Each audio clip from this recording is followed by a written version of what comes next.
I'm Holly Constant. And I'm Maddie Hockaday. We really love Parks and Rec, and we really love behind-the-scenes details.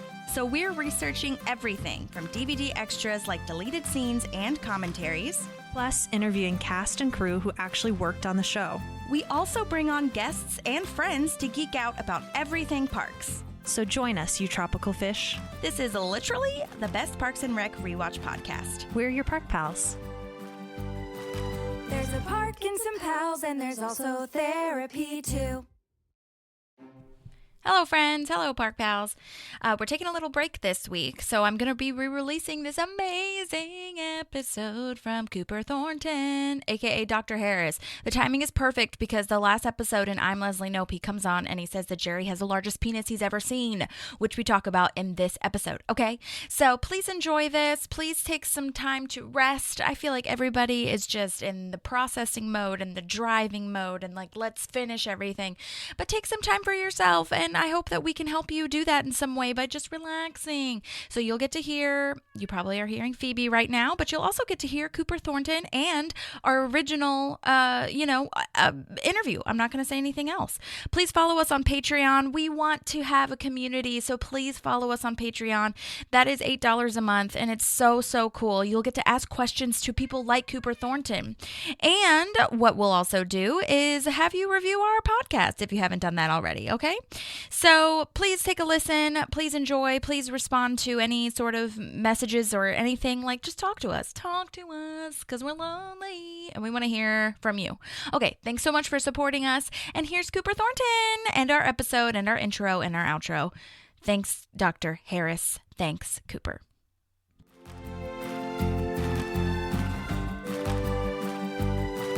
There's a park and some pals, and there's also therapy too. Hey, everybody. Welcome to another episode of Park Pals. Thank you so much for being here. Thank you so much for waiting. We're super excited to bring you an episode after some time off, and we've got a great one for our time back. Maddie will be joining me in the interview, but not in this intro, just because of scheduling and all that good stuff. But so I'm excited to have us both talk to the amazing Cooper Thornton, aka Dr. Harris. Oh my God, it was so lovely. I will let you listen to it. There was a brief moment where his son called, and so you won't hear that part, but I thought it was just so lovely, and Maddie and I were both texting and saying it was precious because to witness him be himself and not Dr. Harris, I don't know, it was just really cool and sweet, and I loved it. So I've tagged all of his things in the Instagram, so follow him on Instagram. I've tagged his website, medium.com, on the show notes, so please follow that, and you'll hear me say it again at the end of it, and he will say it and explain a little bit more of what that is. So please, please, please follow along. And yeah, we're so excited that he talked to us. He was amazing. If you have any questions for him, he is happy to answer them. So message me. Don't blow him up. I mean, you can follow him, obviously, but let's be respectful and make sure that you message me, and I'll message him, and I will get back to you. And yeah, we're just so grateful. I can't believe Maddie and I both are so overwhelmed by the amazing people that we get to talk to every episode. And every time we talk to someone that was such an iconic part, an iconic character of parks, we just fall more in love with the show and with being a fan and, everything. So if there's any more questions, obviously I'm asking my questions as a fan, but if you guys have any, let me know. All right. Well, please enjoy the amazing Cooper Thornton.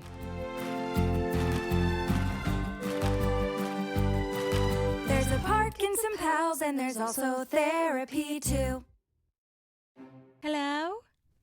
Hello? Holly? Hi, yes, Cooper. Hey, how are you? Good, how are you? I can't see you, but I can hear you. Can't see me. Let me fix that. There we go. Yay! Hello! Hey, how are you? Fine, thanks. How are you doing? I'm really good. What's on your wrist? Let's see it. The tattoo.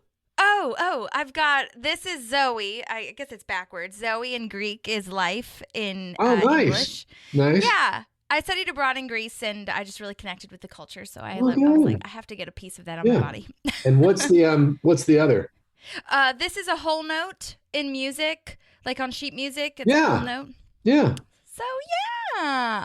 This is my co-host Maddie, by the way. Hi, Maddie, by the way. Good to meet you. Nice to meet you. Where are you guys? I'm in Nashville. Oh, where I'm born and raised. Yes, I wanted to talk to you about that. And Maddie's in Prescott. In Prescott, Arizona. Arizona. You knew that. Oh, Nice. Prescott, yeah. How did you guys meet up? Well, we went to college together. We went to Berkeley College of Music together. And that's how we became BFFs, and we were roommates in college. And then we've stayed friends ever since we graduated, which is wild because we haven't lived in the same state in how many years, Maddie? I don't know. Oh gosh, you graduated in 2014. It's been 8 years since we've lived in the same city. Which is wild. That's wonderful. Keep it up. Those Yes. friendships will serve you well. We're trying. It's hard work, man. It is hard work. Long It is. distance. So. It is hard work. It is hard work. Yeah. Where are you right now? I am, well, I got it fogged. I am in Chapel Hill, North Carolina, Oh, okay. which has been my home for about 3 years now. Gotcha. Okay. Was in LA for 20 and was in Nashville for most of it before that. Gotcha. Okay. So where exactly were you raised in Nashville, or like where did you live? Kind in of Nashville? kind of the Green Hills area. Oh my God, that's literally where I am right now. I Oh, live in you're Green really? Hills. What street? Where are you? Let me tell everybody my address. No, Yeah. it's right. You know where Green Hills Grill is? It's right Yes, off I know where Hillsborough. Green. Yeah. That is blowing my mind. Oh Yeah, my God. used to do improv at the Bluebird. We were the resident improv group at Bluebird. They had improv there? Yeah, long before it became, it was a Bluebird, but it was when Amy Before it was famous. when Amy technically. Curland was owning it and managing it, and there was a group of us called SponCom, Spontaneous Combustion, and SponCom Comedy, and we some really great people, and we were regular gigs, did musical, improv, and all kinds of stuff. Oh my God, I had no idea. Wait, so It was how did that terrific happen? fun. Like, did they ask you to play there, or did you just kind of look around and ask to? No, they be asked in- us to. Excuse me. They asked us to. There were a bunch of us were already, sorry, No, you're good. deep in the Nashville theater scene, and so we knew Amy that way. Her brother is Peter Curland, who has been the sound director for all of the Coen Brothers films. No. Yeah, I know, right? And he was involved with Dark Horse Theater. When I don't know if Dark Horse is still around. It is. I've auditioned for a few things, but I haven't Oh, good for seen you. a ton of stuff yet. Or like recently, rather. I did Yeah. 4 years ago when I first moved here. They had stuff going on, but I don't Okay. know. I'm sure I'm just not as plugged into that one. And we were all involved with Nashville Shakespeare Festival also. Oh, On the fun! board I've briefly opened for with them. them. That is so wild. You what? You opened for them? Yeah, I had a friend, which was so wild. That's cool. At Centennial Park? They actually now they have it at in like the West End kind of. And Wait, they're not doing the Summer Shakespeare at the Centennial Park anymore? I haven't seen it at Centennial. They moved it to this other place that I can't remember where. Wow. I know. Maybe I'll they'll check move with it Denise. back. Yeah, check, because maybe they'll move it back. But it's in this really lovely area, and I knew a friend of mine that like knew some other people, and Maddie and I both play music, and they asked if I wanted to play a few songs before the show, like to And get what kind of stuff do you people play? on. I play like country indie stuff. I don't know, Okay. Maddie. How would you describe yours? Kind of the same-ish. Ah. I don't know. Folky-ish. Folky-ish? Yeah. Like folk Yeah, pop folky-ish. kind of Yeah. situation. Okay. Yeah. And I think can mine I is Spotify definitely you more guys? the country version. Yeah, you can. I can send you it after the. Send it to me. Send it to me for both you guys. I'd love to listen. That's awesome. Thank you so much. We appreciate that. Thank you. You're welcome. You kidding? But yeah, it's at this new place. I mean, Nashville. I can't even imagine how much it's probably changed since you've been here. Holy Because cow. even since I've lived here, which has only been 4 years, it's insane. It just Like, it explodes how many new every day. things. And I work in Green Hills as well, and I drive by the Bluebird on my way to and from work, and always from work, it's a line all the way out to the street. And it Yeah. has been that way like ever since I moved here, but especially after COVID, now people are like, I need to go out and see stuff. It's definitely Bluebird's more such a popular. cool intimate. I haven't been there since we were there. And so I know that it changed a lot when the show moved in there. Mhm. And they were doing what was it, Nashville? Nashville, the TV show, one of my TV faves. show, yeah, that really put Bluebird on the map. Though for anybody that was in the know, Bluebird was on the map always. I mean, Yeah, anybody that was definitely. interested in music, just particularly for the writers. Exactly. Well, I think that one of my friends just went to a show and they were like, "Oh, and they're not really in the music circle." And some of the songwriters were playing songs that, are on the radio, and they're like, "Oh my gosh, I had no idea. These people are famous, but they're just walking amongst us because they're the writers and they're not the faces, you know?" They're the ones that walk amongst us. Yeah. Yes, exactly. Yeah. But so how did you get to LA then? Or like what did you act you acted here because you did I improv. acted in Nashville. Sorry. Oh, can you hold on? This is my son calling. Okay, Oh hold my on. gosh, please.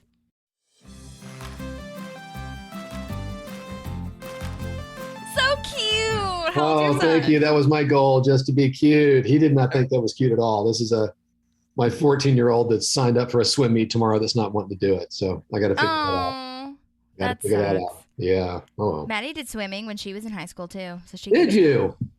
Oh yeah, I swam my whole life from 7 on to 18. Did you swim? You didn't swim in college? I did not swim in college because I went to music school, Yeah. and I kind of in high school was like, people were taking it almost like A little too seriously, and I was like, I'm out. Yeah. You guys, you got this. I get it. I'm still a swimmer. I swim competitively still. Oh, that's cool. Yeah. It's a lot of fun.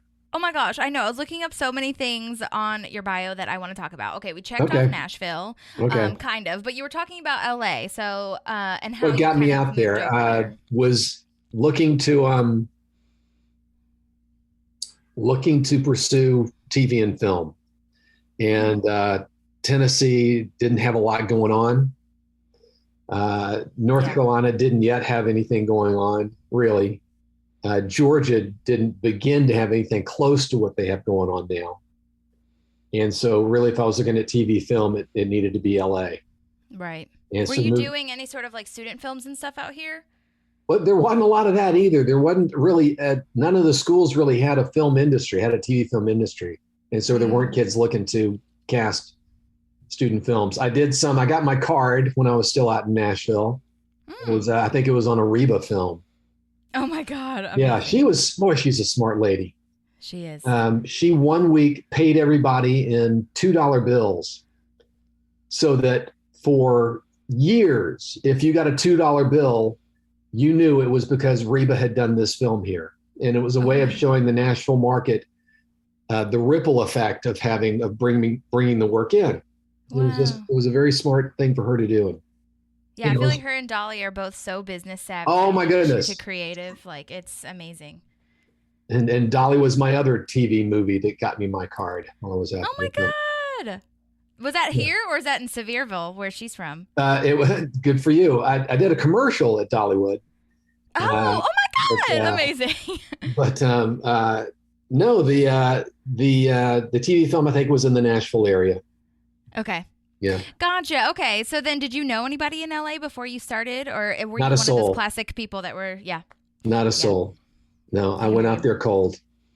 Yeah, I mean, that's what you got to do, I feel, and how it works most of the time. I mean, it's nice and very lucky if you do know people, but most of the time you just kind of go and figure it out.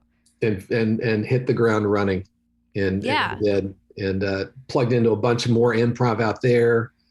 They had what were called cold reading workshops, which is how I think I first met Allison Jones, Okay. who cast Parks and Rec.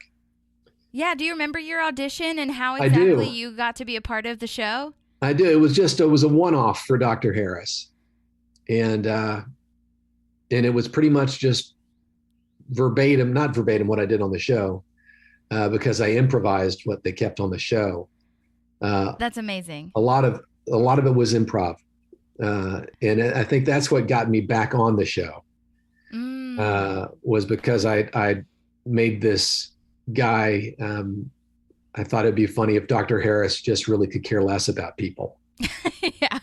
and that's really what Dr. Harris is. He loves all things medicine, especially if it's something that can make people paranoid. He just really likes to dick with people. Yeah, exactly. Oh my gosh. And so, because the first show or episode that you were on was Rock Show when you took the cast off of Chris. Andy or Pratt. Andy, yeah. I mean, like, was that basically, do you remember if that was the actual sides that you were given? Those were the actual sides. Yeah, that was really fun because I actually got to cut it off his leg, and they had a nurse practitioner there to show me how to cut it, and they had the little saw to Oh to my cut it off. God, you were actually cutting the hard cast off his I was leg? cutting the hard cast off his leg. Yeah, That's crazy. yeah, it was fun, and I made it sure that I could put it right against my hand, and it wasn't going to cut anything, so I wasn't concerned about cutting Chris, but Yeah. still had to Can make you it look imagine? legit. Had to make it look like I'd done it 1,000 times before. Wow, That's that is awesome. insane. Well, and you got to also act, I guess. That first scene is wild to me. I was just like watching all of the episodes that you were in. Oh, I had And- so many of the main cast. Well, that's what I was going to say. Yeah. The first scene had pretty much everybody, I feel. Yeah, I don't. And so, how was that? Gosh, it was. Yeah, it was Aziz and Amy and Rashida, and I think that would have been it. And then Andy or Chris. Mm-hmm, mm-hmm. That was pretty great. There's nobody more giving and more pro than Amy. Yeah. Well, I've heard that she is such a masterclass to improv with and just really fun. So tell me a little bit about what you were improvising on that first episode. Like, what exactly? I think did what you I say? improvised that they kept that I think got the writers interested was when Andy gets up to just to walk, and he falls, Mm-hmm. and I said, yeah, they'll probably be a little weak at first.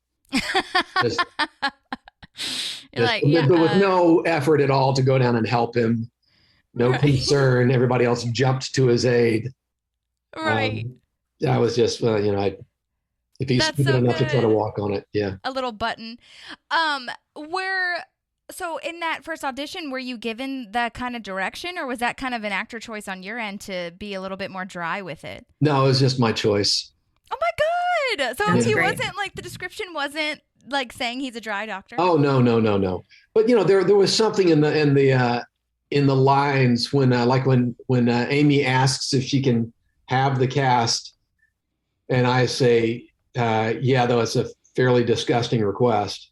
Yeah. I think I say something like that. So you can kind of guess from there. Yeah, there's something that indicates that this doctor maybe isn't the best people person, Mm-hmm. Mm-hmm. and so I decided to turn that up a little bit. Well, it's kind of amazing too, because in each scene, I mean, you're in a lot of episodes throughout the show, and so it's really funny because each scene is probably like 30 seconds, maybe. I mean, apart from the Halloween one. So, Yeah. like, it's really lovely the way that the writers kind of gave you just some fun things to work with. They that were so generous. Yeah, they just one-liners. But then you Yeah. obviously, and I always am interested to see how the collaboration works, because obviously, like, they wrote it, but you delivered it. So, and like, I think that you make a good point in saying that, like, you probably were asked back quite a bit because of the improv, you know what I mean?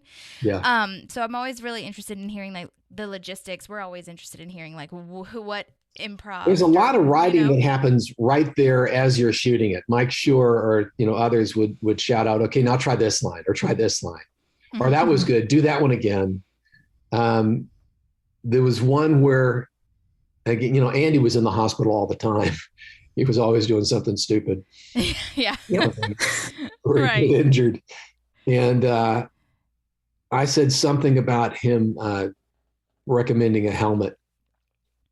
And Amy she said, okay, she shouted to Mike or something, keep that. Let's go with that. Let's follow that line and let's see what comes up following that. She was absolutely first line out wins. There was never a sense of her having to have the funniest line. Mm. Though she often did, because she is just drop dead funny Yeah. and smart and just she listens so well. That is the hardest thing, I feel. It's something that I struggle with when I did improv, like very, very briefly. It was just a blip in the radar. Was like, it taught me how to listen, because I love talking and having a conversation, but I'm very bad at like just stopping, because I'm always so excited and I'm always like, yeah, I want to jump on what you just said, because you Right. said something really nice. But I have to just, because then they could say something more exciting. As I know. As I'm I know. talking right now, I'm realizing I'm doing it again. But anyway, that's so great. And I love that she is in service to the show. But I was going to ask, so you said something about how you met Allison Jones. Was that she called you in then? Or Yeah, I think it was through what were called cold reading workshops. Okay. There were these workshops in LA where casting directors would come in. You would sit with them in a class with, say, 20 other people, and they would give you sides. They would give you lines from shows that they'd done or just sides that they'd liked that they brought in just to see you read. Okay. And then based on that, that's how, when I didn't have an agent for my first maybe 7 years in LA. Wow. And but was able to get into people's offices that way. That's amazing, and something I think is really important for if any actors are listening or any newer actors or whatever that don't have agents. I think that's really important to just like keep doing stuff, keep getting in classes, and Get into classes. Oh my God, that was a great way to network and just keep your muscles active. Mm-hmm. So you didn't have an agent when you got this initial audition though, or No. was it just Allison Jones that called you? Wow. It was just Allison that called me in. Oh my God. That's crazy. So Yeah. logistical question, did you not have to give any like percentages to your agents then when they paid you? No, I didn't. It was wonderful. I got to keep all of it. Oh my God. Oh, that's awesome. But then, Dream. yeah, but that was only for like the first couple of episodes. After I that, I know. had an agent. They got it all. Right, which is a, double-edged sword. But it's Yeah. great because then they can get you into more rooms. So That's exactly right. That's exactly So right. when But did through you those learn that you- workshops, go ahead. Oh, sorry, go ahead, please. No, Through those please. workshops, I was able to go to an agent finally and say, listen, I've got a relationship with all these different casting offices. And they are calling me in. All you have to do is submit me and they will call me in. So those workshops were really what got me. Workshops and some theater. There was a theater company, the Fountain Theater in LA, which is just a tremendous space. It's a 99-seat theater, but doing some of the best work in LA. And we did a show there called After the Fall. It was Arthur Miller's After the Fall. Okay. And had so many industry people come through there for that. And one of them was a woman named Deb Aquila. Okay. And she's almost solely responsible for my film career. She just had me in regularly when I was out there. But Wow. yeah. She was a casting director? She's a terrific casting director. Yeah. Mostly film. Wow. And so she saw you in the show and She saw me remembered you. maybe a couple of times, but because that ran for 7.5 months. Where's the Fountain Theater? It's corner of Fountain and Normandy. It's in Little Armenia. Oh, okay. Okay. I gotcha. So like kind of on the east side of Hollywood-ish? You could say that and I would go, yeah. I have no idea what I'm talking about. I know. Well, I just remember seeing signs for Little Armenia. I lived in LA for almost 5 years as well. Okay, yeah. So I remember seeing signs on the 101 for Little Armenia, but it was like a blip kind of. But I know Yep, I'm it's a familiar blip. with Fountain-ish. So anyway. If you're back out there, it's anything you see there is going to be time well spent. Yeah, totally. Okay, I'll definitely keep that on the list. And how did you find out about those casting workshops? Because I'm guessing it wasn't as like prominent online as it is now, you know? Well, I don't even know if they oh yeah. Well, no, we had the internet then. There were computers. No, this was like 99. So this was when I got out there, this was before cell phones or before, I had a pager. Dude, that's what I first had was a little pager. Amazing. Yeah. But found out just through improv classes Okay. and us helping each other network. Were you doing IO or UCB? Or No, I was Groundlings and Okay. and a place called the Empty Stage with Stan Wells. Did not do IO. IO was started by another friend, Dan and Edie. He's married to Edie Patterson. You mean Sharna and Dale Close and all them? Oh, Del Close, you're going way back. That's but I'm talking about the LA. Chapter. I understand what you're saying. Okay. Yeah. I hear. I don't know those names of those people either. So. Yeah. Okay, that's all right. Yeah, Improv Olympics, a great place. UCB would have been a great place. But I mean, there's just so many. And even those, like, you know, you hear about just the Improv, that one. Yeah. There's that. And the other one, too, that I can't remember. It's a weird name. There's a bunch of names in improv. But regardless, you know, it's just a matter of doing it, I feel. Upright Citizens is, you know, Amy really put them on the map. Mm-hmm. And it's a terrific place. They do great stinking theater, too. Mm-hmm. Beyond just the improv they do. And it's part of what makes the theater so good, because even just with scripted lines, they're listening so close. They're so engaged. It just ups the ante for everybody. Wow. That's amazing. Yeah. And then, like, because since you come back in so many other episodes, do you remember if you knew that you were going to be coming back at all? No, I had no clue. That audition wasn't, but like by the end of the day, you didn't know you were coming back either? No, and after that first episode, I didn't. I knew that they had really enjoyed it. They'd had a lot of fun with it. Mm-hmm. That it was my chance to show them some improv. Yeah. And because they always do one scripted take, and then they just have a fun take.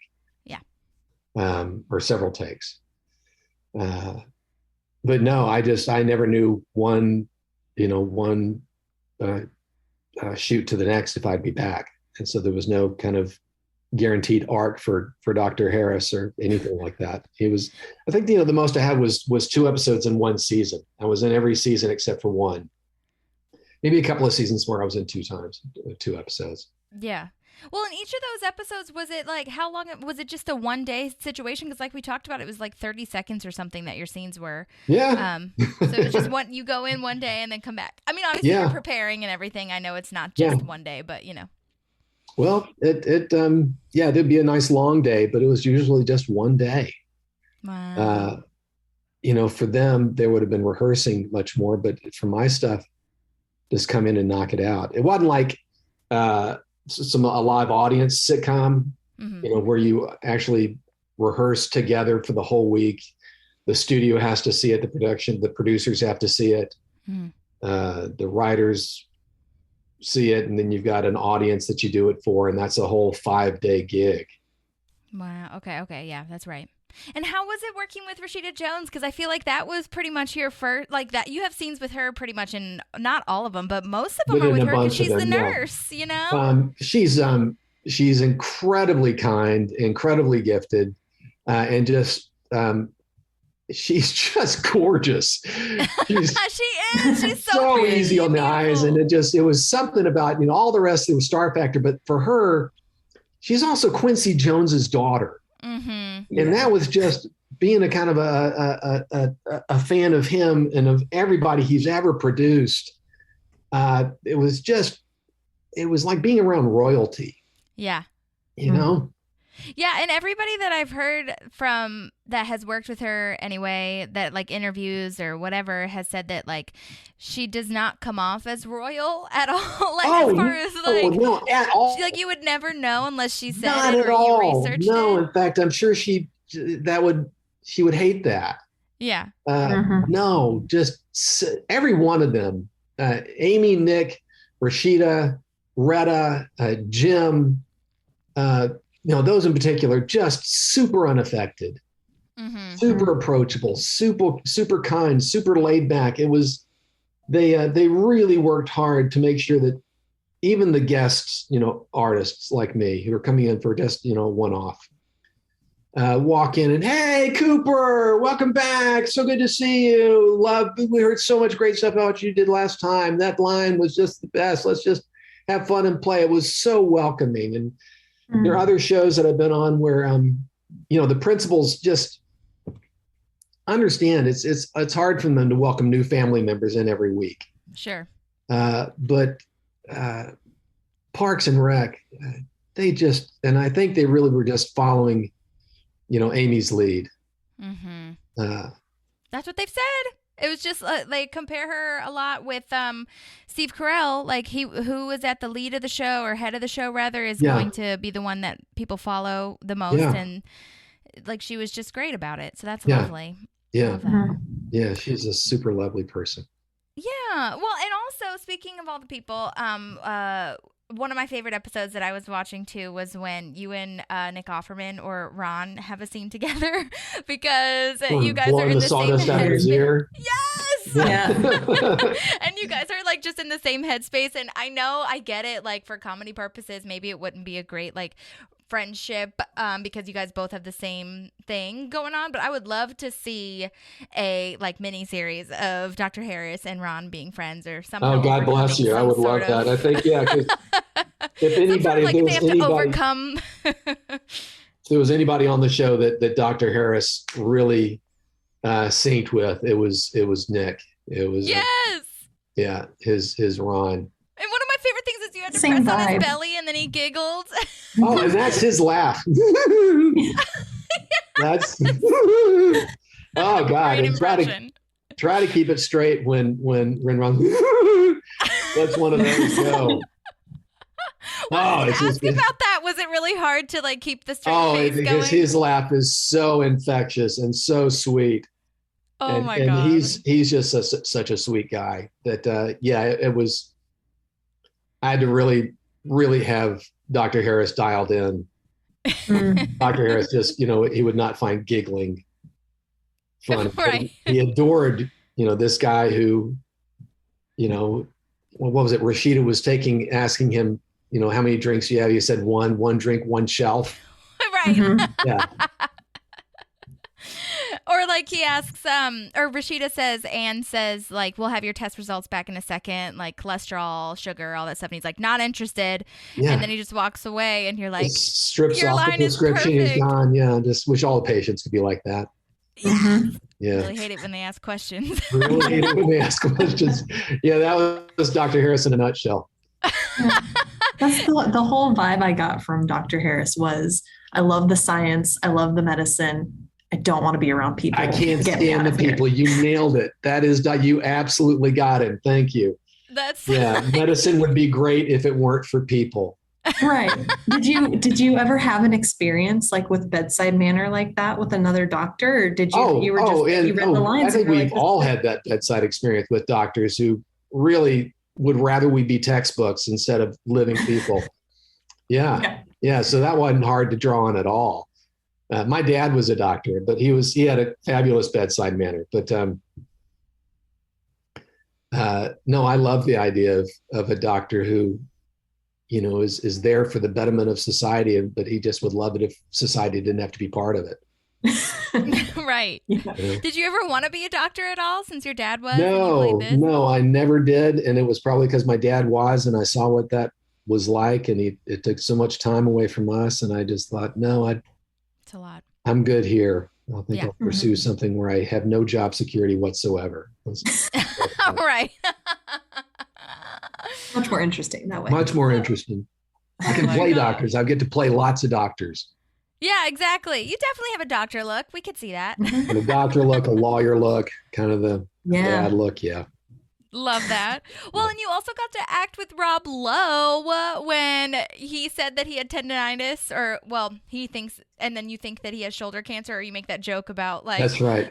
that's what it could have been, the alternative. Yeah. How was that? Do you remember that scene? I remember that whole shoot, and that was very interesting. Because Rob was not part of the first, several seasons. Mm-hmm. And so he and I didn't have any kind of history or camaraderie. And so it was pretty much just come in. It was like coming in as a doctor and just doing a quick exam Mm-hmm. and leaving. But, there again, when they first started the show, none of these people were really successful film actors Mm-hmm. or known for their film careers.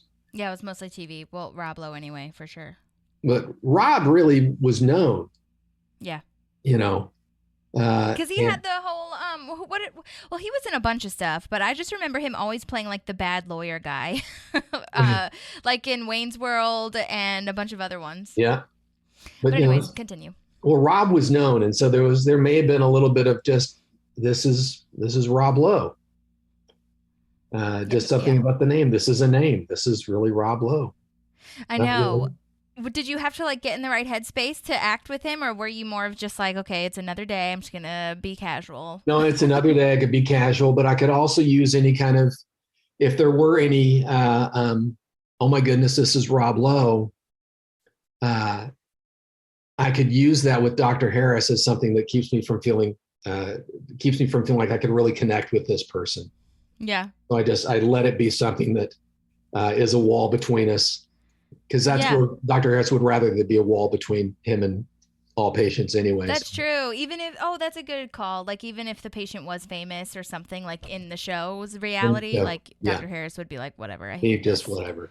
No. Yeah, and I was laughing out loud because I hadn't watched it in a while, that episode in particular, because we review the shows and we're only what season are we on now? 3? Season 3. Yeah, we just started season 3.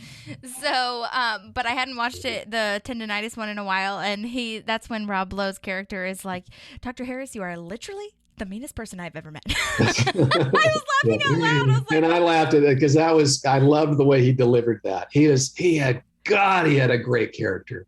He did. It was just the eternal optimist, and everything is up and wonderful. And so it was somebody especially fun for Dr. Harris to dig with. Mm-hmm. If you can make this person who is so health conscious believe that they have shoulder cancer, even for just like a moment. So evil. Yeah. That's so funny. Yeah. Even for just a moment, that would make Dr. Harris very happy. Yeah, it definitely sparks a little bit more of the unease in Chris's character. Right. Chris is already for Chris kind of spiraling. to say that somebody is the meanest person, he never said anything horrible about anybody. Mm-hmm. You're truly the meanest person I've ever met. Yeah. I was laughing out loud. Oh my God. That's so because good. nobody else is willing to, like, no other character comes at you for the way Dr. Harris is with them, right? They're kind of just like, okay, whatever, like, you're rude, but they don't say anything to you. So he's the first person to come out and be like, dude. Right. Yeah. Like, that's really mean. There was one with Adam where I talk about what weekends. That's when he breaks he like cuts his hand open on Flea's guitar. Yeah. For weekends. Why would you say that? Just making an observation. That's right. Well, that's another one that was literally 5 seconds, and we were all just like busting our gut laughing because it was so funny. How was Adam Scott to act with? I've heard he's very intense and a great actor and everything, but he's a great actor, but he's really there for the work. He and I didn't chat much, and I really respect that because he did gorgeous work. Everybody did gorgeous work on that show. Mm-hmm. It's just an amazing show. Yeah. Oh my gosh. Well, there's the other scene. I have to bring up this one too. I mean, I'm going to bring up all of them, but especially the one with Jerry when Mumps is going around and you have to inspect everyone's genitals. I have to look at everybody's package. That was a fun one. That's where they were just throwing lines at me. Oh my God. And that talking head of you saying, I actually don't know if he had mumps. I was distracted. Too distracted. I'm the largest penis I've ever seen. That delivery is so perfect too. It's so good. Thank you. Amy told me when the next time I was back in, said that was the most rewatched 6 seconds of the show. Just that one clip of that. I don't know if he had mumps. I was too distracted. The largest penis I've ever seen. Now, did you get the side before you filmed, or was that one of the lines that they were feeding you think? Do you remember? No, that I think was one of the, those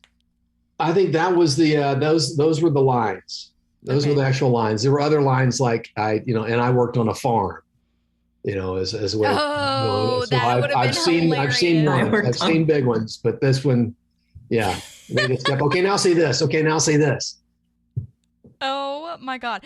And who, do you remember, because I actually didn't get a chance to see if you had repeat, but did you have repeat directors as well? Like, or was it a different director? Yeah, I think that Mike may have directed a few of them. Okay. Yeah, I think odds are pretty good that I did have some repeat directors. I don't know because it was over so many years. Yeah. Well, I mean, did they even really have that much of by the end of it, I feel like they might not have had that much direction to give you anyway, because you had already had kind of the idea of what Dr. Harris was going to be about, Right. And so it wasn't like, they probably didn't give you that much, right? Rarely did I get any direction. I really didn't get much direction. It was more just them having fun trying to get me to say different lines. Yeah. Oh my gosh, that is so funny though. The farm line, I would have loved Yeah, to see that too. I would have died. And then there's the other one with Jerry that I love, where he has a fart attack. Oh yes, would you please just call it Aziz? Really, could you please just call it a fart attack? I love you are not taking the bait whatsoever. No, You you didn't. I don't even know if your character would was even thinking about it. You're just like, no, that happens. yeah. It's then again, he's the doctor, he's the science. This happens. Don't knock my science. That's right. And if I think that you're wanting me to say something that'll make you happy, that's the last thing in the world I'm going to care to say. Right. You know. Oh my God, that's amazing. And so I guess, usually I do ask about wardrobe, but I feel like you were in the same one every time, right? Like there was no other, even at the Halloween party. Came dressed as a doctor. When I came into Rashida's office when she's looking for a sperm donor, I think I was in like a tweed jacket. Oh yeah, that's right. Yeah, I think that I was not just in the doctor's garb then, but I think you're right. I think every other time. I think it was fun because back toward the end, not toward the end, but maybe halfway into the show, I actually had maybe even had a name tag. I thought, okay, now I'm here to stay. They made up a Dr. Harris tag. So, okay, they've wardrobe, or costume or props have done that. So there's some investment in it now. So they've got, I made it. I'm in. That's amazing. Did you get to keep anything Not from a set? thing. Okay. Not a thing. They though they did, 1 year sent out. I got this great hoodie that's Nope when she was running for office. Nice. And it's got that on it. It looks very official. It's really fun. Sent out a whole book about Pawnee, the history of Pawnee. Oh my gosh, you mean the one that she wrote, that Leslie The one Knope that she wrote, yeah. Oh, love it. That's real? Yeah, it's real. That's so cool. How about that? Yeah, got that. But they sent out some fun swag like that just to say thanks. Yeah. Okay, well, if you ever find it, send a picture of that to me because I would love to see it. Okay. I may have actually found a fan and said, hey, here, you deserve that more than I do. So still got the hoodie. That would be very cute.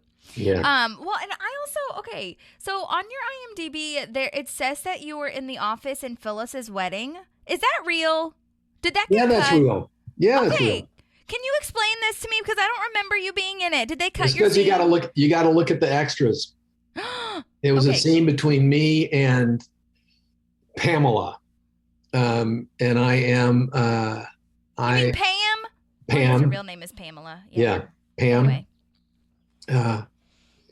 We both went to Baylor too, as a matter, a little bit of trivia. Oh, that's cool. Oh, okay. But, she asked how I know Phyllis, and I said, well, it's actually, I know their cat. I'm their a feline veterinarian, but that I specialize in feline spirituality.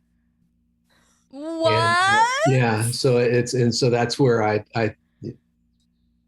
Pam just doesn't know what to do with this guy that is interested in a cat's eternal, spirit. Wow. Oh, The office was, they could write. Oh, And that was a super fun one because Steve Carell just got messy. Yeah. That whole episode, I have a lot of debates now because Scott's Tots, to me, for the longest time, was the most cringy episode. Like him having to go tell high schoolers he wasn't going to be able to pay for their college. Mm-hmm. But then you watch Phyllis's wedding and you're like, this actually might be the cringiest episode. They really had some cringeworthy episodes. You just, oh God, I really, that guy. Well, I think that's so funny because there was a couple times when I did go back.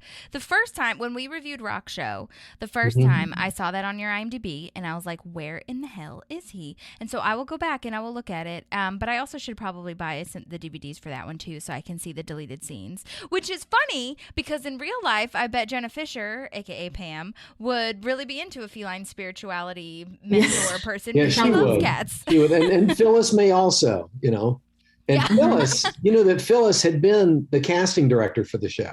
Right. Yeah. She was a casting director that I've been in to see several times, and they hadn't cast that character and just had her reading it and found that she's got to do it. It's just got to be her. Have you listened to Brian Baumgartner's podcast? No. Oh my gosh, he plays Kevin. He's basically doing, well, I think he's still doing it now, but the one he had before, the one that's releasing current episodes or current, I guess, like behind the scenes or whatever, he had like a documentary style podcast, and it was brilliant, and they talked about that a lot as well. Like a lot of the production was great. Yeah. But wait, so what's the timeline of that? Were you in the office before Parks and Rec, or no? It was during, I think. Oh, okay, gotcha. So did Allison Jones like call you in for that one on The Office, or probably did? Yeah, because she did The Office as well. Because I know, for the extras anyway, I know Dorian Frankel, the casting director, is the one that does a lot for Parks, but I didn't know who did a lot of the co-stars for The Office. Yeah. But I've been in to see both of them, so it could have been either. Yeah. Do you remember auditioning for that then? The Office? No. Uh-huh. Okay. No. So they probably just were like, hey, we have this extra line.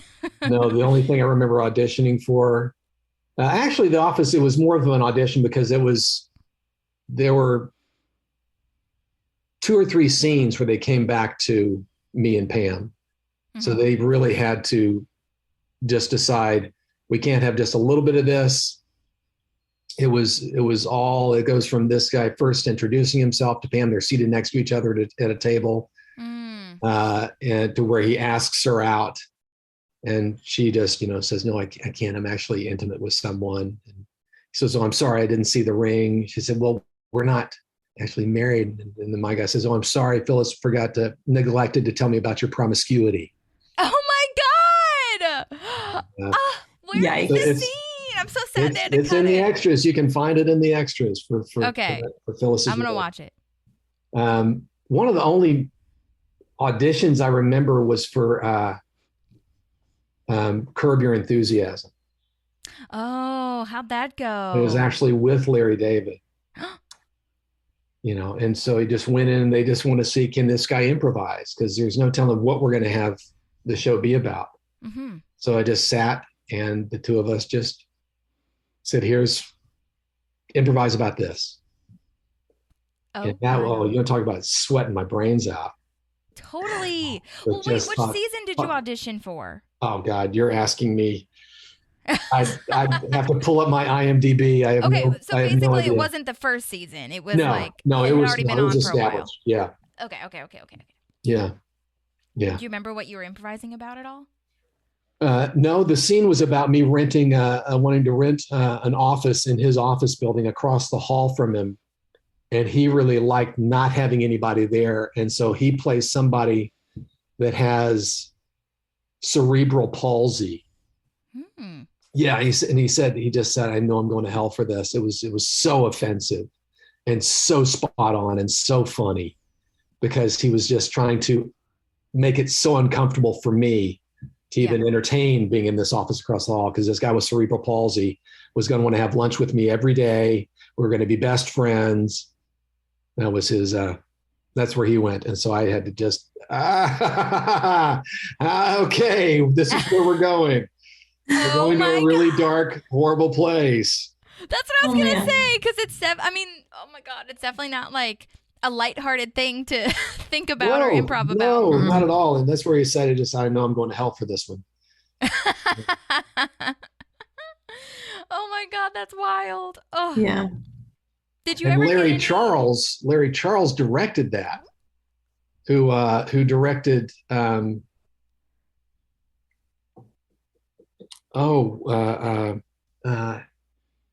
me out. It's documentary style. It's this guy who comes to America to want to Borat. Yeah, Borat. Oh. He directed Borat. Oh, and the this guy was and all that. This guy really knew his chops, and boy, it was to have the two of them. That was God. I can't even imagine being in the same room with Larry David and just being like, yeah, okay, improv about this. I would really I would be crying maybe, or sweating. I don't know. Yeah. I think, Alice, I know that Allison was in there for that. And so I knew I had a good friend and a good advocate. and she had probably talked me up before I went in the room. So I knew I really had nothing to lose. Yeah, that's true. Yeah. And have you improved pretty much like your whole life? Like, or was it after? No, it was all once I'd been doing it in Nashville before I moved to LA. Okay. But that was just a bunch of us making up games. Yeah. None of us had really studied like it. More of a Who's Line situation? Yeah, absolutely. I was trying to remember much more like Whose Line Is It Anyway, except that the musical stuff we would do, how we do a 20 minute musical with acts and arcs and choreography and musical improv is insane. Yeah, it's also a lot of fun because and we'd get all of it from the audience. Yeah. Every bit of it we'd get from the audience. And you also have to have a really good relationship / good pianist. If you do have a pianist with you. Oh, we sure did. We did. We had a fabulous pianist with us. Oh my God. Amazing. And you also went to, I was looking on your website, or not website, on your IMDb. Is it true? Tell me about the Welsh College of Music and Drama. What? You studied in Wales? You lived in Wales for about a year. What? And I'm jealous. Oh, boy, it was beautiful. I'd do it. I'd be back there in a heartbeat. Love to spend several months there a year. Really wonderful people. Oh my God. It was after I'd finished my MFA in Cincinnati at CCM. Okay. And I taught at Belmont University for a year in the theater department there. Oh, I didn't know that. In Nashville. Yeah. And then wanted some more study. And so I looked around, and sadly, I only speak English. So that limited a lot of the places we could go. Sure. And I found this program at the National Conservatory in Wales. And liked it, and sent in a tape as an audition. And they called one day, and my then wife and I got the call. They said, "Okay, we'd love it to offer it to you, but we need to know now." And the program was going to start like a month later. Wow. And so it was a real quick, let's do it. Let's go. That's so cool. And so what kind of program was it? Was it like a PhD type thing, or what? No, it was the same kind of, it was a 1 year graduate diploma thing. It was just a very intensive year for folks who'd already done an undergrad in theater. But it also focused on radio, which I'd never had any experience with before, except at Baylor. I actually did DJ'd. Oh, wow. But for radio theater, because radio then, BBC radio was just the best stuff ever. The radio that we got to listen to when we were there was fantastic. Mm-hmm. And it was pre-cable. And so radio was a lot of what Britain still listened to. There are loads of wonderful series on the radio that's what you go to talk about the next day at work. It was not what you saw in Dallas the night before. It was what was on, BBC. Like those scripted shows on the That's radio. exactly right. Yeah. Gotcha. Okay. Yeah, I feel like they were popular here, but not as much as what it sounds like over there. Oh, no, it was huge there. And theater was huge there. Everyone would talk about when they saw this actor at this theater at this particular show. And that was part of the common vernacular. Everybody had that history until cable. And then cable kind of brought everybody back indoors. Wow. That's incredible. Do you still talk to anybody from over there, or do you ever go back? I do. Keep in touch? I do. There was my fight choreographer, my fight instructor, Steve Wilshire, like Wilshire Boulevard. Steve Wilshire was at his wedding. He got married in Toronto, and there's a castle, I think called Casa Loma, in Toronto, and where they had their wedding, and we were all in kilts and the works, and we were all with our swords. And we had a choreographed kidnapping of the bride, where the bride's party took on the groom's party, and there were deaths and all kinds of beautiful slayings and leaping on the tables and trashing the hall, and then they had to fight to get her back. And so it sounds very much like in The Office when Angela is kidnapped by Mose, who is played by Mike Schur. Right. That's funny. Oh my God, I can't imagine having that at the wedding. Is that like a tradition, or he just wanted to No, do that no, because he they, loves fighting so much? Or he not loves fighting, but fight. the stage fighting. No, it was definitely not a tradition. In fact, the people who worked the castle were kind of freaking out. They never had anything like that happen there before. Oh my God. Freaking out and thrilled at the same time. They thought it was the best. That's so So funny. cool. Did someone video that? I hope you have it on video. I'm sure they do. I'm sure Steve does. Yeah. Oh my God. I love that. Mm. So we've got fight choreographer, actor, or not choreographer, but I guess you could choreograph now that you've done it. I could. I have. Yeah. But I was licensed by the British Fight Directors Society. Oh my God. Yeah. That sounds so cool. It was loads of fun. Loads and loads and loads of fun. So, Sir Cooper Thornton, how would you Oh, say? yes. Yes, absolutely. Sir. Benighted.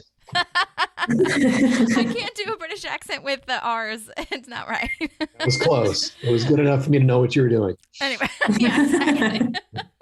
But then you've also got the swimming. So tell us a little bit about that. You were was it just high school, No, it was before high school. I started swimming year round when I was 6 and then quit when I was 13 because I'd seen all the tile there was to see. I just got bored with it. Right. Yeah. And you know what that's like. Oh yeah. Right, Manny? But then there's a program called Masters, which is international competitive swimming. In fact, they've got nationals coming up August 3rd to the 7th in Richmond, Virginia, that I'll be going to. Okay. And I started swimming year round again about 15 years ago. Got back into Masters and have loved it. Wow. Yeah. So they have Awesome. different age ranges and all that. That's stuff. exactly how they do it. Thank God. Because there are ex-Olympians that are you're swimming with that are so and they would just rule. But yeah, that's every 5 years. So I just aged up, and aging up is a very good thing because then you are at the youngest of your age group, and so you've got a better chance. How do you train for something like that? Do you have a coach with you? Or? Yeah, I do actually. We've got a swim team that I swim with here in Chapel Hill. We actually swim in Durham, and got a fabulous coach, Jonathan. Wow. And he get the better coaching than I've ever had before. All of us. I mean, he's really into technique, and been 5 days a week. And that's amazing that he's there in the area that you happen to be in. We lucked out at getting him. We really did. He had just retired. He was a doctor and just retired, and he took us on. Oh my God, that's amazing. Yeah. Well, maybe they'll have a meet in Nashville or Phoenix area or something. Nashville's like that. got, talk about a swim city. Nashville is a huge swim city. Really? I swear, I started swimming Nashville Aquatic Club. It's right out there at right next to Centennial Park. It's one of the top swim facilities around. Okay. Nashville, when I was there, was really one of the national powerhouses. Swimmers like Amy Calkins and Joan Pennington and Corinne Miller and Claire Sanders and Amy's sister, Tracy. Well, Tracy's sister, Amy. Amy I had Calkins, no idea. next to Phelps, probably the best swimmer the U.S. has ever put out, has ever created. Though she was a creation on her own. Wow. She was fantastic. Yeah. And she would have, the Olympics that really would have been hers were the Moscow Olympics, which we boycotted. Oh, okay. Yeah. See, I don't know the history of that. That's amazing. Okay, I'm learning. I'll just look up Nashville swimming, and it's huge. Oh my gosh, amazing. There's some great master's programs there. Wow. That's so cool. And so how did you end up in Chapel Hill, by the way? I ended up here. I was going through a divorce, and my ex's family lives near here. Okay. And I wanted her and my boys to be near her family because they're good people, and wanted them to have some grandparents that were interested in being involved in their lives. And her folks are terrific. Yeah. And so I threw out, what do you think about moving back there? Yeah. And work had really, there was a lot less work, certainly commercially in LA. Commercial work had all but just dried up. So much was going for non-union work. Was that like pre-COVID or like during This COVID? was pre-COVID. This was started in like 2017, 2018. Gotcha. when I first got out to LA, I would average about 10 auditions a week. And then in 2017, 2018, it had dried up to not even 10% of that. It just was, it was brutal. And so much of that had been commercial work. I had a really nice commercial living going on. Gotcha. Next to what they call theatrical, which is TV and film, and then commercial is obviously commercial. Gotcha. Yeah. Well, I mean, the Southeast now has grown so much as far as what's shooting here. There's a lot of stuff, interestingly, like shooting in Charlotte, especially. Yeah. That's a huge market now. And so is Wilmington, weirdly. Wilmington used to be. See, North Carolina used to give tax breaks like Georgia does. But then they took it away in 2014. And they had some great shows here that just said, well, if you're not going to give us that break, we can't stay. Yeah. And then they started giving the taxes back in 2017, I believe. And so they've slowly been building that trust back up, and I think they can do it. Yeah. But it's a lot of trust. It's a huge investment. Not so much for films, but when you want to bring a TV show in, that's years of commitment. Yeah.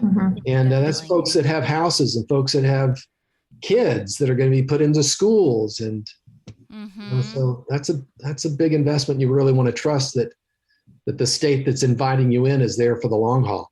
Right. Yeah. 100%. Yeah. Dawson's Creek was filmed in Wilmington, and then One Tree Hill was filmed right after that. And that's right. That One Tree Hill is putting out like a podcast now, the three main women characters. Oh, no kidding. Really? Yeah. It's called Drama Queens. They're pretty cool people. That's pretty great. But they're badass women, which is why I really like listening to them. But they talk about how, well, I waited until I made sure we were getting a second season, and then I bought my house, and then they had someone on who had kids. And I was like, I didn't even think about the fact that if you're signing on for a TV show in a different city, you're having to sign your life on there, basically. Yeah. You're working like 6 to 8 months out of the year there. That's right. That's exactly right. It's a huge commitment. Yeah. I know. I wonder why we need another show that's filming in North Carolina. I guess. Well, no, wait. I feel like The Walking Dead was in North Carolina for a little bit. Now they're in Atlanta, I think. Atlanta owns it. There's so much work out of Georgia, almost more work out of Georgia than LA. Are you still auditioning and stuff for things in the Southeast? Oh, loads. Okay, good. Loads. I just did 5 auditions the other day. Ooh, All stuff out of can't talk about it. Oh my God. So are you doing commercials or film or? No, this is almost all. I did one recently for Georgia Lottery, which was fun. I played a human crane, like fun. One of those grab things when you go into like a Denny's, there's that little crane that you can pick up the toy. Yeah. So I was in a harness just going down and grabbing a bunch of money. Oh my God. Yeah. That's amazing. Yeah. And painful. Oh no, no way. Not comfortable. But to be in a harness like that for hours at a time. Well, did you have to like do training and stuff for that too? No. They didn't give you any sort of safety training? No. Just strap you in and just pray that the person who's operating the harness, doesn't fling you into something. Oh my That's God. some trust. Yeah. Well, almost all the stuff is TV film. Okay. It's almost all TV film out of Georgia. Okay, well, I'm going to manifest that you and I work together sometime. God bless you. That would be so fun to be in a commercial with you. I would lose my Bring it mind. on. Bring it on. Well, I don't know, how far away is North Carolina from Nashville? I mean, North Chapel Carolina. Hill from Nashville is about Chapel 8 Hill. hours. Okay, that's not About that 8 bad, hours. but it's So. bad enough. How far is it to Nashville, Tennessee? I'll tell you. It looks like Nashville is about 517 miles. So the way I drive, about 8 hours. Okay. Okay, I'll have to make a trip out there. I've been wanting to visit both Chapel Hill and Wilmington and also Savannah. I really want to see Savannah. I've heard good things about that. Savannah's in Georgia. Yeah, that's in Georgia. Yeah. And I know they're filming a lot of stuff out there as well. So, and they have a good theater crew, I feel, in Savannah, so that could be fun too. Good. Yeah. There are huge ripples of communities from Atlanta. So any city of any size in Georgia is going to have crews. Right. Yeah. That's true. That's very true. So I'm excited about that. That'll be really fun. Yeah. one of these days. Bring it on. But okay, well, another question that we like to ask everybody before we kind of wrap up, or I mean, we might not be done, I don't know, but I just wanted to make sure that I ask you this. Which character would you say that you resonate with the most, if you could choose, in Parks and Rec rather? So, you know, I relate As a really character, heavily- no, finish up. What were we going to say, Holly? No, yeah, as a character. So like I relate heavily to Leslie because Sure, I can I'm see that. crazy and organized, but also like trying to be generous, but also kind of want to control a lot of things. So I'm trying to find that Anne. balance. And Maddie is an Anne. Oh, yeah. Now we balance each other out. I can see that. I can see that. So to you, other than Dr. Harris, who would you resonate with? You know, if I want just plain fun, it would be Ron. But probably Ben. That's your like who you have similar qualities to, you think? Ben Wyatt, probably Ben Wyatt. Yeah. Okay. You know, Adam Scott's character. Interesting. I could see that too. You know, and then I get to be with Amy. Yeah, There you I get to go. be with Leslie. You know, which is, you know, because Winning. Rashida what that Jones's is. character never really was. You know, she was with Chris in that first year, right. with Andy, but then after that, she was just kind of floating. They kept bringing in new guys Yeah. for her to try. Right. But you're saying that like you resonate the most with Ben Wyatt's like character, not that you would want to be him or that he's your Oh, I favorite wouldn't character. mind being him. I really respected his character. I thought he That's was. true too. Yeah. I just want to make sure that you have the same qualities as a Ben too. You know what I mean? That's the I question. think I do. I think I do. you do too. Yeah, I think Dr. Harris would really obviously be with Ron. Yeah. Mhm. Yes. You know, Yeah. it'd be no question. That's true. Oh my God, that would be so lovely to have a little bit of a mini series moment with Dr. Harris and Ron, like at the Just- cabin together or Just an something. annual checkup. Yeah. You know, Oh. me And and, then Ron's maybe you colon. have, I don't know, maybe you have like a fish or something, or a fishing rod, or I don't know, something in the office that Ron latches onto and is like, what do you do? Or maybe you pull out jerky or something. Nice. I'm writing it in my head. Keep Yeah. writing. Keep writing. So what are you up to now? Are you doing, are you in anything that we can promote, or is it mostly just auditioning right You know, now? I can't say I'm pinned for a film that's going to be it's going to be thing? for somebody that really cares a lot for Sevierville. Okay. And, but I'm not going to say who. You're not going to say who because we Yeah. don't know. That's Winkety right. Wink. But here's Oh my gosh, hoping. well, you're pinned, so we will keep our fingers crossed for you. For those that don't know, pinning kind of means that it's literally just on your headboard. You're on the short Or list. your headboard. Your headshot is on the corkboard, pinned, waiting That's to the be old circled. school. That's exactly right. You got a pin stuck to your headshot. Yes, And then you see headshots. I got boxes of headshots. I don't know what I'm going to do with them. yes, exactly. Oh, well, Maddie, do you have any like closing things that you want to ask or say or anything? No, I just appreciate your time. I love listening. I'm more of a pop in if something comes into my head type of person. Oh, you're so great. that's Thank why I'm you. quiet. But I really appreciate your time. I will tell you that you are one of my fiance's favorite guest stars. Oh, thank you. because He just loves the brutality of Dr. Harris. And every What's time your you say fiance's anything, Ivan. Ivan the terrible. Ivan, that's wonderful. Well, great. Yeah. Well, please tell Ivan thank you for that. Of course. Yeah. Yes, Maddie and Ivan are getting married in 2 months. Hey, Yay. congratulations. Yeah. Thank you. So Where is it excited. gonna be in Coming so Prescott? fast. Sorry? Is it going to be in Prescott? It's going to be in Chandler, Arizona, because it's closer to the airport, and I have a lot of out of town and out of country guests. So we Out thought of it was country, easier. even. Good for you. Yes. Where's Ivan from? Ivan is from Mexico, so it's actually Ivan, but Yvonne. Okay, good. Yeah. Say Yvonne. Yvonne's So- beautiful. It's very I know. romantic sounding, Yvonne. it is. Whereas Ivan, yeah. you can't have. You say Ivan, I hear the terrible.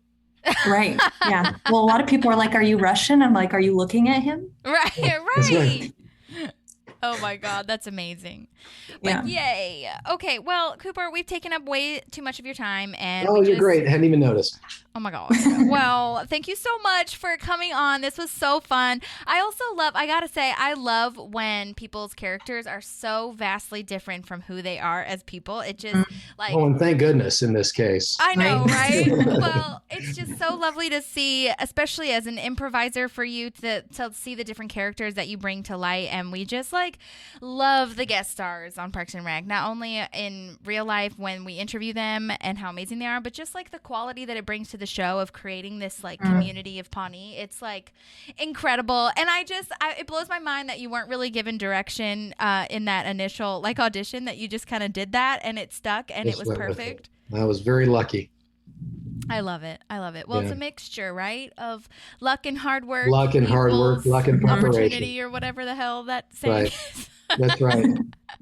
Well, tell your son good luck at the meet. I will. Thank you. Well, yes, if he ends up doing it, we'll see. If he goes. Yeah. And good luck to you as well if you are competing anytime soon. Thank you very much. Thank you so much. This was so fun. You're very welcome. Thank you. Nice meeting the two of you too.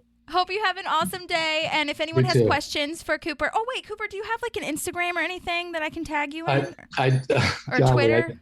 I do. I got both. If you don't, it's fine. I honestly would respect that. I think it's me, Cooper T. Let me see. I love that. I like that too. It rhymes. Rhyming. Let's see what it is. It tells you how much I use it. I'm looking it up too. Okay. It's okay. You can tell me later.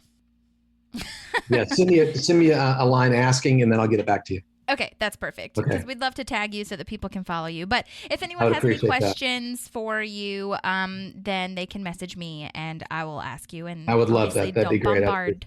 But because I always say that in our like social media, because I'm always like, I'm obviously a fan, so we're saying the questions that we find the most with, but that we want to know the most. But there's always a question that I'm going to forget. So I'll tell you one thing that I put a lot of time into is there's a site called a writing site called medium.com.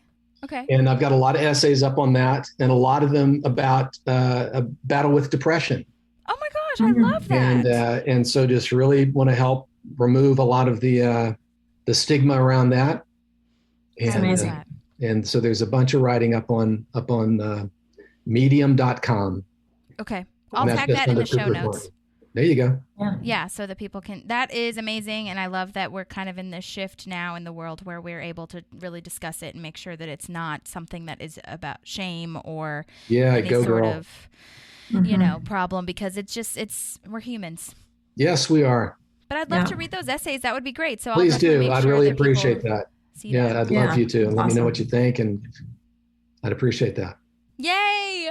Well, thank you so much again. Sorry we've said bye 800 times. That's just our style, but that's okay. Have a great day. Thank you so much. You too. Bye-bye. Bye, Maddie. Bye. Good luck 2 months from now. That's fantastic. Thank you very much. All right. Bye, Ollie. Bye. Bye. Thank y'all. Yay! I love him. That was so cute. I want him to hang out here all the time. I know. I want him to come visit Nashville. Oh my God. And then you could come down to Nashville too. Well, I have a little reunion. Yes. It'd be so cute. So precious. Well, wait, do you have to leave now? I have a couple minutes if you want. Because my 1 o'clock meeting isn't happening. Okay. Well, that worked out really nicely for us. I didn't really have any more questions anyway, so I'm kind of right now, I'll just be doing our little outro moment. So, yeah. But that was really fun. I'm so glad that he could hang out with us. And like I said, if anyone has any other questions, I just think it's so funny that it was like he just made that decision and he sticks out so prominently as someone that we all remember or know. You know what I mean? Well, and 100%, I don't think he would have been asked back if he wasn't such a strong Dr. Harris, right? He came in strong, like, this is who I am. I don't fucking care about the patients. And I think that's what made it like, oh, he's got to keep coming back. Yeah, he did. So. He was kind of like Rob Lowe, I feel, in the sense where like the second he entered the scene, he was Dr. Harris. There was no like prep or getting used to it or like, finding the character. He just was it. Yeah. So I felt really Definitely. nice to talk to him about like his kind of process. And as far as process, I guess I didn't get like too logistical technique, whatever, which we kind of did as far as like the wall that he builds between him and the other character. But I think it was real, like basically when anyone says that they've done improv before, and especially with how long they've been doing it, I can kind of judge like, oh, that's why you're so great. Like at building a character or just like being so committed, like no matter what and no matter how many scenes you have or how many lines he has. I mean, come on. The guy, like I said, he has like 20 seconds and then he just makes such a huge impression within those 20 seconds. It's incredible. Yeah, it is. He's great. So yeah, I'm glad we got to talk to him, and thank you for putting the work into setting it up. Oh And my I'm glad this gosh. time worked. My pleasure. I'm so glad that it all worked out. And yes, thank you to him for like moving things around as well. I don't know if he moved stuff around, but he definitely, like we had a couple different dates that we were talking about. So I'm glad that it all worked out for us and that the time change, because we're all technically FYI on 3 different time zones. He's Eastern, I'm Central, you're Mountain Time. What is it, Mountain Time technically? I'm at Pacific right now. Okay, Pacific. Okay, got it. So I'm 2 hours behind you. Gotcha. But anyway, well, okay. So if you have not reviewed or rated the show yet, please do that. And I didn't even say it, but thank you for waiting. It's been a minute since we've had a little podcast moment. So I'm excited that we got to come back with Dr. Harris. Yeah, I know it's a good way to come back for sure. Yes. All right. Well, we hope that everyone has a lovely rest of your week, and hope you are having a good month and a good summer, and that you have air conditioning. And yeah, that's it. Yeah. Thank you, We'll Dr. see you soon. Cooper. Read all of the show notes for his essays and whatnot. Okay, bye. Bye. There's a Parkinson Pals and there's also therapy too.